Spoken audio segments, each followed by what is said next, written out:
you've logged in, you have changed your password, and you have updated your profile. Okay, so the next thing that I want you to do is you're going to go over to your settings. Okay, and you can just start off in general, and I want you to go through each of these and just take a look. All right, so if we go to general, this is where you can add your site title and your tagline. All right, this is your WordPress URL and the site URL. Do not change these. All right.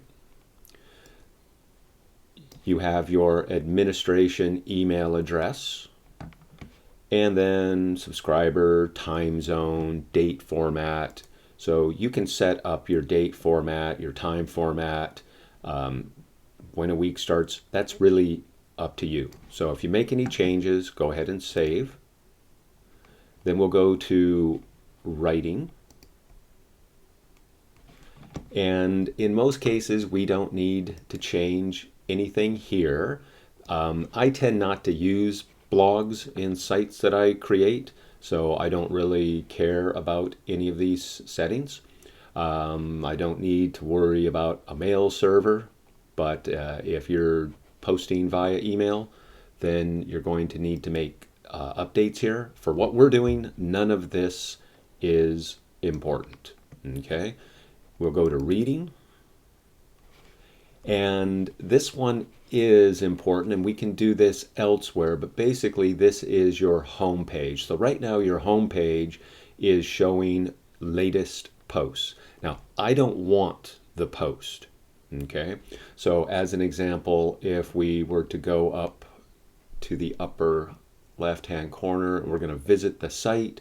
I'm going to right-click, open this in a new tab, and we will see that all of this stuff shows up.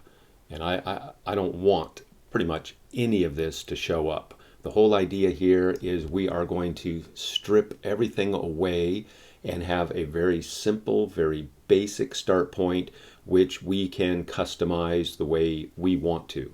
So really what we're doing is we are saying goodbye to all of the WordPress stuff as far as the theme, and we're going to create what we want, and we're just going to use the real power of WordPress, and that's the database and the plugins. Okay, so with that said, I'm going to come back here, and you'll see that the static page, if I click this, then my static page right now will be the sample page. The sample page is the start point. Okay, so I'm going to go ahead and just leave this at your latest post, but I will come back and change this once we start creating our pages. All right, so keep that in mind. For right now, I would set discourage search engines from indexing the site. When you are done and everything is good to go, then you can come back and uncheck. All right, I'm going to go ahead and save. Let's just take a look at discussion. And again, I'm not going to deal with a blog, so there's really nothing here that I need to deal with at this point. All right. Then we go to media, and this is where you can set image sizes as far as thumbnails, medium, large, uploading files. Right now, this is where they go. So I would not change this because you do not have access to any of this on the server. Okay, so you could likely leave all of this alone at this time.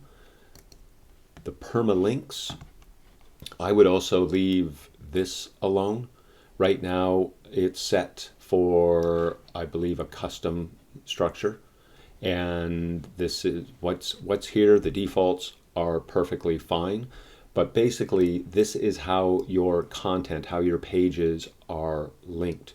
All right, so if you want those links to be formatted in a specific way, then you can choose one of these common settings. I'm just going to leave everything alone here. But again, the permalinks, this is how your content, this is how your pages are linked together in the database. All right, so again, we don't really need to change anything here, but so you're aware of what this is. Then we go to the privacy, and this is where you can provide a privacy policy page. Okay. Probably not really necessary for what we're doing, but just so you know what this is. And then let's see, where are we? We have to scroll down a little bit here. Then limit login attempts, and you can stay with the defaults. Basically this, if someone's trying to hack your site, then if they're allowed 4 retries before they're locked for 20 minutes, if they have 4 lockouts in a row, they're locked out for 24 hours. There's a reset time, okay? This is where if someone tries hacking in the site, they're going to send the email letting you know.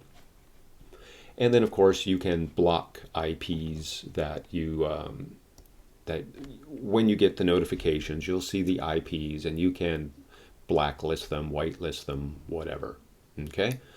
All right, so those are the basic setting areas which you're going to go through first. You're going to explore.